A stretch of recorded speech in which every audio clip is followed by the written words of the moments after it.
El diagnóstico clínico de enfermedad de Alzheimer no es fácil. Vean cómo en muchos casos se espera que los pacientes evolucionen y en etapas precoces solo se describen porcentajes muy bajos de exactitud diagnóstica al inicio de la enfermedad.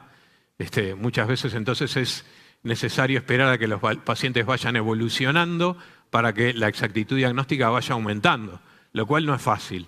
Y de allí la importancia de que los biomarcadores puedan ayudar a diagnosticar en etapas tempranas a aquellos pacientes, sobre todo, que son de difícil diagnóstico. Tenemos una cantidad de trazadores hoy en día para evaluar la transmisión dopaminérgica, tanto presinápticos como postsinápticos, y acá estamos viendo los últimos. Estamos viendo los que se han usado más, los que se usan en la actualidad y los que tienen mejor rendimiento. Y algunos como el TRODAT, que está disponible en nuestra región, que es muy útil por eso. Y vean que podemos medir la síntesis de dopamina, en lo que está en rojo, ¿no? A través del fluordopa, por ejemplo, el transporte vesicular de dopaminas, que son trazadores que tienen también muy buena señal, y los trazadores del transportador de dopamina, entre los cuales está el DaTscan, que es el más usado en el mundo, el PE2I, que es uno nuevo que tiene muy buena señal, y el TRODAT, ¿no? Y después los postsinápticos, pero los que son para el diagnóstico de Parkinson son los presinápticos. Dentro de la imagen de receptores dopaminérgicos, entonces, tenemos ejemplos, ¿no? A la izquierda fluordopa, síntesis de dopamina, presináptico, en el medio transportador de dopamina por SPECT, el DaTscan, también presináptico, y a la derecha iodobensamida, con un trazador postsináptico que en la práctica clínica actualmente no se usa. Podemos cuantificar, haciendo simplemente ROIs sobre los estriados y la corteza occipital o el cerebelo, podemos cuantificar la unión específica, lo cual es útil en la práctica clínica. En los primeros estudios ya se vio que la imagen de receptores de dopamina tenía un rendimiento muy alto para poder separar a aquellos pacientes que tenían enfermedad de Parkinson de los que tenían, por ejemplo, temblor esencial. O sea, enfermedad de Parkinson o otros parkinsonismos degenerativos, los que son DAT positivos versus los que no. 94%, especificidad 100%, 94 entre 93, para el DaTscan, para separar el temblor esencial de los parkinsonismos de causa degenerativa. Varios estudios utilizando TRODAT muestran cómo tenemos un rendimiento también interesante, similar, bastante similar al DaTscan, que es muy bueno en nuestra región, donde no tenemos al iodo 123. Después tenemos otros estudios que compararon a ambos trazadores, como en que se compara a ambos trazadores directamente, en el cual los valores son bastante parecidos, 93 y 87% de exactitud diagnóstica, inclusive con PET, ¿no? Muy buena correlación con el fluordopa, ¿no? De 20 pacientes estudiados en este caso, 17 pacientes fueron concordantes, en 2 fue mejor el PET y en 1 fue mejor el SPECT. La correlación de la captación estriatal de TRODAT, tanto con la evolución de la enfermedad en los estadios de Hoehn y Yahr, como en los años de evolución, se ve, también demuestra cómo el trazador es capaz de seguir la evolución de la enfermedad de forma adecuada, cómo los radios de captación específica van descendiendo en la medida que aumenta la severidad y en la medida que aumenta el tiempo de evolución de la enfermedad. A la izquierda tenemos un paciente de 66 años con signos de parkinsonismo leves, en miembros superiores, se pregunta si es una enfermedad de Parkinson y claramente lo es. Se ve un putamen izquierdo afectado, ¿no? Y se ve como allí, putamen izquierdo, el estudio es asimétrico y afecta predominantemente putamen. Esas dos cosas son características de la enfermedad de Parkinson. A la derecha tenemos un paciente con temblor esencial de 3 años de evolución que tiene un estudio normal.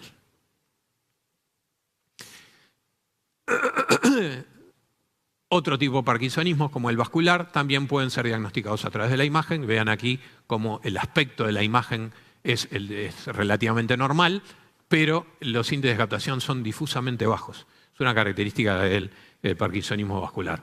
La inspección visual de las imágenes parece negativa, pero generalmente los índices están bajos, pero con un compromiso similar, simétrico y similar de caudado y putamen, como se ve en estas diapositivas y se ve como además el índice de captación es menor en los pacientes con Parkinson que en aquellos pacientes que tienen parkinsonismo vascular.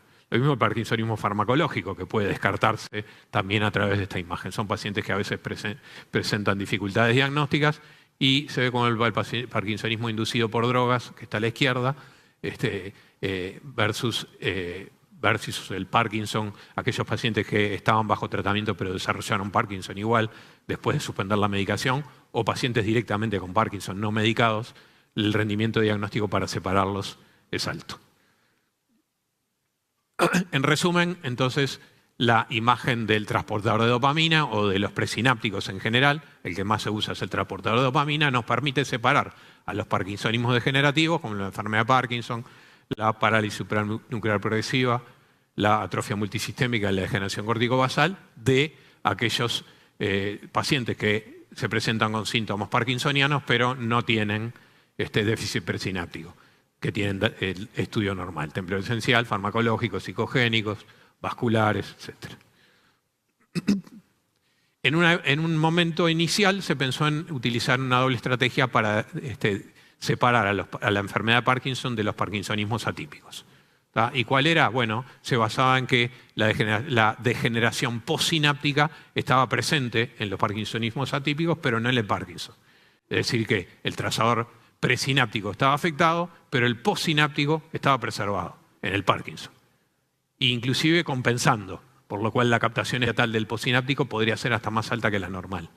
¿Tá? Mientras que en este caso, con respecto al fondo, en una atrofia multisistémica se ve disminuida la concentración postsináptica. Esta estrategia demostró tener un rendimiento subóptimo con el paso del tiempo y además era caro y difícil, 2 trazadores de dopamina. Ahora vamos a ver en qué derivó. ¿Tá? El concepto era ese: parkinsonismos atípicos, degeneración presináptica y postsináptica, positivo en los 2 estudios; Parkinson, degeneración postsináptica conservada, estudio de 2 normal. También se empezó a utilizar el MIBG cardíaco, que ya lo comenté en la presentación anterior. Allí se ve cómo entonces este paciente tiene preservada la inervación cardíaca y el paciente con Parkinson la tiene afectada. Los valores de sensibilidad y especificidad para el diagnóstico diferencial de los parkinsonismos degenerativos por DaTscan de receptores de 2 MIBG fueron subóptimos. Vean la sensibilidad y especificidad de esos valores, en general no alcanzan lo que uno esperaría. Y empezó a utilizarse el FDG. Y el FDG sí demostró una utilidad, además de que está mucho más disponible. Aquellos pacientes que son positivos para degeneración nigroestriatal, a su vez, si tienen también hipometabolismo gangliobasal, son entonces parkinsonismos atípicos o no son Parkinson. El Parkinson tiene preservada el metabolismo gangliobasal. Y a su vez, no solo eso, permite además despistar los diferentes patrones de compromiso cortical que hay en cada una de las enfermedades. La enfermedad por cuerpo de Lewy, con CMHA, con compromiso temporoparieto-occipital, con corteza visual primaria afectada; la atrofia multisistémica, en este caso hay de tipo C y tipo A y tipo P. La tipo parkinsoniana tiene compromiso gangliobasal solamente y la tipo cerebelosa afecta entonces el cerebelo. La PSP afecta sobre todo el lóbulo frontal y la degeneración corticobasal tiene un patrón bien asimétrico, como se ve en la imagen de abajo. Acá tenemos ejemplos con SPECT de lo mismo, ¿no? Cerebelo afectado en una atrofia multisistémica C, degeneración corticobasal con el patrón asimétrico, la PSP con compromiso frontal y la enfermedad de Parkinson sin alteraciones mayores del flujo sanguíneo cerebral. La imagen Tau también fue explorada en parkinsonismos atípicos, ¿tá? Y se ve cómo hay diferentes patrones, ¿tá? En cada una de esas patologías con afectación de las estructuras que se espera que estén afectadas. También en algún grupito de pacientes seleccionados y sobre todo en los pacientes con Alzheimer, demencia por cuerpo de Lewy, el amiloide puede ser positivo, ¿tá? Seguido el síndrome corticobasal, que en un porcentaje más o menos elevado tiene amiloide positivo. Y las guías empezaron a incorporar las imágenes nuestras como herramientas útiles para el diagnóstico. Vean las de atrofia multisistémica, como tiene el PET con FDG, con hipometabolismo en el putamen, tronco encefálico, cerebelo, y a su vez la imagen de receptores de dopamina. Un ejemplo de una atrofia multisistémica tipo P, con fluordopa afectado bilateralmente a predominio izquierdo, y con FDG, que también muestra un hipometabolismo gangliobasal del lado izquierdo. La PSP es una enfermedad compleja, heterogénea, dentro de la cual hay unas cuantas variantes, es difícil de diagnosticar. Vean que en esta diapositiva como la sensibilidad es baja para la clínica y cómo recién empieza a aumentar cuando pasan años con la enfermedad, por lo cual los biomarcadores pueden tener un papel importante, y a su vez hay diferentes variantes, dentro de la cual el síndrome de Richardson es la típica, que tiene inestabilidad postural, parálisis de la mirada vertical, que es la parálisis supranuclear, y disfunción frontal. Pero las variantes son múltiples, ¿no? Después está la variante parkinsoniana predominante, que también es bastante frecuente, y hay algunas que difícilmente se clasifican. Y dentro de los biomarcadores aparece una cantidad de herramientas, aparece el tau, aparece el SPECT acá, debe ser la única guía que menciona el SPECT, el PET con el hipometabolismo frontal, y también los trazadores dopaminérgicos. Y así se ve el patrón característico, ¿no? Con compromiso frontal sobre todo, ¿no? Y también de tronco encefálico en la PSP, con buen rendimiento diagnóstico. También es posible aproximar los diferentes subtipos a través de imágenes, ¿no? En este caso con tau, los diferentes subtipos de PSP. Es un paciente con deterioro cognitivo multidominio, amnésico, con síndrome frontal, trastornos de la marcha y de la mirada. Le hacemos un SPECT cerebral y rápidamente, de todos los patrones que hay, nos encontramos con el frontal, ¿no? Con compromiso mesial, y es compatible con una PSP. La degeneración corticobasal es otro síndrome complejo que en un porcentaje no despreciable, o sea, lo que se llama síndrome corticobasal, ¿no? Que incluye a la degeneración corticobasal propiamente dicha, incluye un subtipo que es parecido a la PSP y incluye en un buen porcentaje también algunos sujetos que son amiloide positivos. La precisión diagnóstica de los criterios diagnósticos también es baja, sobre todo en etapas iniciales. El patrón es el que ya mostramos en varias imágenes, asimétrico, con mucho compromiso del hemisferio izquierdo en este paciente, ¿no? Puede ser el izquierdo o el derecho, pero la idea es que es un patrón de compromiso cortical más bien unilateral. Y este es un caso de un paciente que viene para SPECT cerebral y rápidamente encontramos ese patrón asimétrico con compromiso hemisférico izquierdo y también compromiso gangliobasal del mismo lado, compatibles con la degeneración corticobasal, el TRODAT del mismo paciente con compromiso estriatal, sobre todo del putamen a izquierda. La demencia por cuerpo de Lewy es otra patología de las grandes, ¿no? La segunda degenerativa en frecuencia, en la cual es útil la imagen de receptores dopaminérgicos y la imagen de FDG. Vean entonces, en un estadio multicéntrico fase 3, la sensibilidad, especificidad y exactitud importante que tiene el DaT-scan para diferenciar enfermedad por cuerpo de Lewy de otras demencias, y el FDG con un patrón de compromiso occipital y la preservación del cíngulo posterior y relativa preservación de la captación temporal con respecto a la enfermedad de Alzheimer, que son los rasgos que podemos utilizar para diferenciar ambas patologías. Y por supuesto, ya desde la versión anterior de las guías, nuestros estudios están incluidos dentro del algoritmo diagnóstico, sobre todo el estudio de imagen de receptores de dopamina, el estudio de inervación cardíaca con MIBG y el SPECT o PET, mostrando esos patrones característicos que estábamos hablando, sirven para apoyar el diagnóstico y así ir reuniendo criterios para llegar al diagnóstico clínico. Pero una imagen tan sencilla como el SPECT puede tener un impacto muy grande de entrada. Vean en este paciente de 59 años que viene con deterioro subcortical, y en el estudio neuropsicológico cuesta definir la demencia, es dudoso para demencia.